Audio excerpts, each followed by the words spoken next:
रहमानिर्रहीम अस्सलाम वालेकुम dear student. Ninth chemistry chapter number 1 हम डिस्कस कर रहे थे। प्रीवियस लेक्चर में हमने बात की थी empirical formula and molecular formula. तो आज के लेक्चर में हम डियर स्टूडेंट बात करते हैं कि मॉलिक्यूलर मास और फार्मूला मास क्या होता है। तो डियर स्टूडेंट,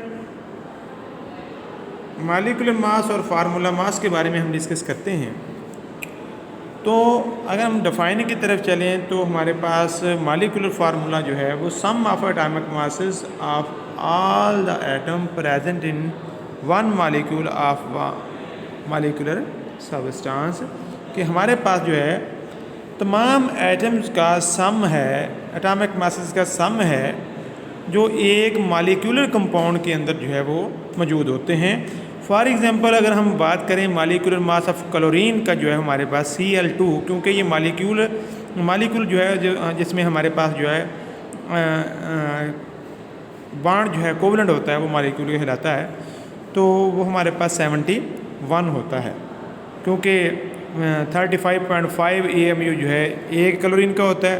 तो ये Cl2 जो है हमारे पास एक मॉलिक्यूल है, इसलिए इसका हमारे पास जो है 71 हो गया। एंड दैट ऑफ वाटर जो है H2O, आपको पता है बेटा हाइड्रोजन हमारे पास, हाइड्रोजन का एटॉमिक मास 1 होता है, तो 2 का हमारे पास जो है 2 हो जाएगा। एंड ऑक्सीजन का जो है 16 होता है, 2 + 16 हमारे पास जो है वो 18 AMU जो है इसका एटॉमिक मास जो है वो बन गया।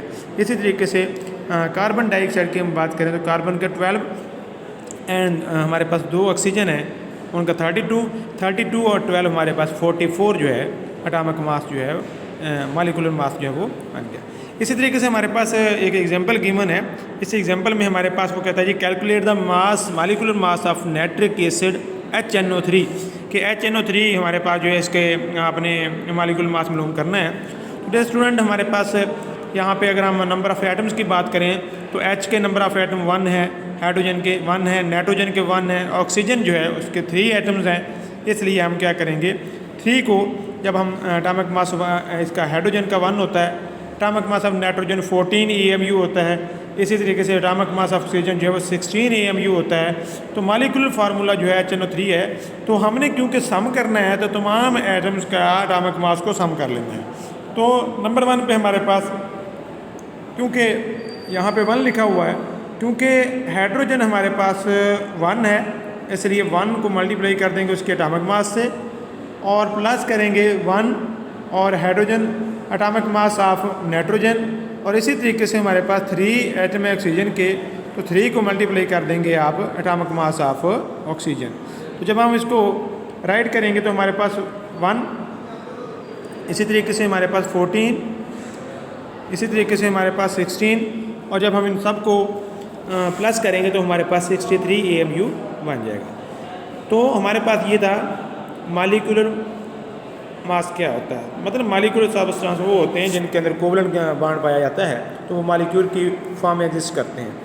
तो some ionic compound that form 3 dimensional crystal lattice solid crystal are represented by their formula unit. तो फार्मूला मास जो है इनके केस में सम ऑफ, अगर हम बात करें तो सम of atomic masses,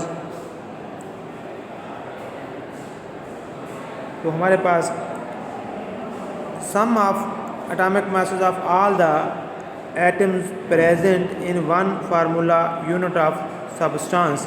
For example, formula mass of sodium chloride 58.5 and that of the CaCO3 100 AMU होता है।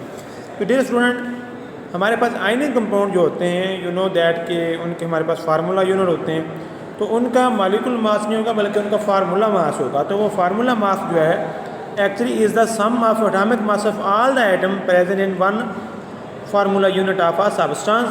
For example, फार्मूला यूनिट जो है सोडियम क्लोराइड का दिया हुआ है उन्होंने 58.5 कैसे आया, डियर स्टूडेंट 23 जो है हमारे पास सोडियम का होता है और 35.5 जो है ये क्लोरीन का होता है। दोनों को प्लस करेंगे तो हमारे पास ये 58.5 आ जाएगा। इसी तरीके से अगर हम आगे एग्जाम्पल देखें, हमारे पास एग्जाम्पल है कैलकुलेट